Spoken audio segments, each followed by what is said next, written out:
සියලු දෙනාටම සුබ දවසක් කියලා ප්‍රාර්ථනා කරමින් මගේ Wow Travel YouTube channel එකට ඔයාලව සාදරයෙන් පිළිගන්නවා. ඉතින් මම ඔයාලට කිව්වා වගේ අද විශේෂ තැනකට මම ඔයාව අරන් යනවා. ඒ තමයි මම ජීවත් වෙන්නේ එංගලන්තයේ සෆෝක් ප්‍රාන්තයේ ලොෆ්ස්ටොට් නගරේ. ඉතින් මෙහාට යන සමයක තමයි තියෙන්නේ.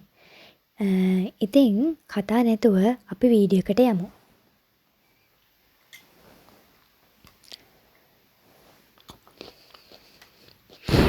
අද මම ඇවිල්ලා තියෙන්නේ නෙස් පොයින්ට් එකට. ඒ කියන්නේ යුනයිටඩ් කින්ග්ඩම් එකේ මුළු එක්සත් රාජධානියම නැගෙනහිරම අවසානම ප්‍රදේශය. ඒ කියන්නේ පීඩ ප්‍රදේශය. ඉතින් එක්සත් රාජධානියට පළමුවෙන් මිහිර උදා වෙන්නේ මෙන්න මේ ස්ථානයේ තමයි. ඔයාලට ඉන්ඩස්ට්‍රීස් ඒ වගේම සුළං ටර්බයිනය උතුරු මුහුදත් බලා ගන්න පුළුවන්. ඉතින් ඔයාලා දැක්කා සුළං ටර්බයිනය. මේකට සාමාන්‍යයෙන් කියන්නේ ගලිවර් කියලා. මොකද ඔයාලා අහලා ඇති ගලිවර යානය කියන කතාව නැත්නම් ගලිවර්ස් ට්‍රැවල්. මේ කතාවේ යෝධය සිහිගැන්වීමට තමයි මේකට මේ ටර්බයිනයට ගලිවර් කියලා නම දාලා තියෙන්නේ. ඉතින් ඒක ඉතාමත් විශාලයි ලොෆ්ස්ටොට් වල තියෙන ඉතාමත් විශාල ටර්බයිනයක්.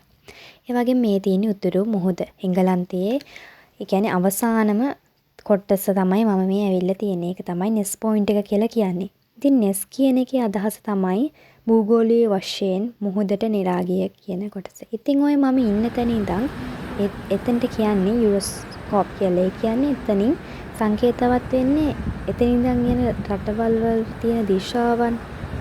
ඒ කියන්නේ දුර වගේ අදහස් වෙනවා. ඉතින් මේ මුහුදේ මාළු අල්ලන්න වගේ බෝට්ටු යනවා දැක ගන්න පුළුවන්.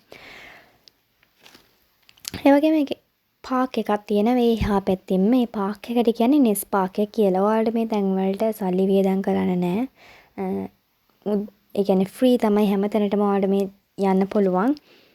ඒ වගේම ගොඩක් මිත්‍යා කතා පැවතිනවා නෙස් පොයින්ට් එක අසල පිහිටි ගොඩනැගිල්ලක් තියෙනවා. ඇමීඩෙමි කියලා මායාකාරියක් ඉන්න බව ඇවිල්ලා ගල් මුහුදට නාන බව සඳහන් වෙනවා. ඒ වගේම වෙරළදී රතු වැස් තියෙන භයානක බල්ලෙක් ඉන්න බවත් කියනවා. මේ වගේ ගොඩක් මිත්‍යා කතා තියෙනවා. ඉතින් මේ තමයි එක්සත් රාජධානියේම අවසාන කෙළවර. ඉතින් මම ඔයාලට අද ඒ තැනට අරන් ගියා.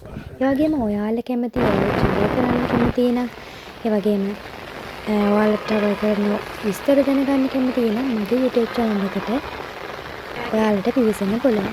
ඉතින් අමතක නොකර like එකක් දාලා subscribe කරන්න යමු. ඒ වගේම මගේ අනිත් වීඩියෝ බලන්න අමතක කරන්න එපා. සියලු දෙනාටම ජය වේවා.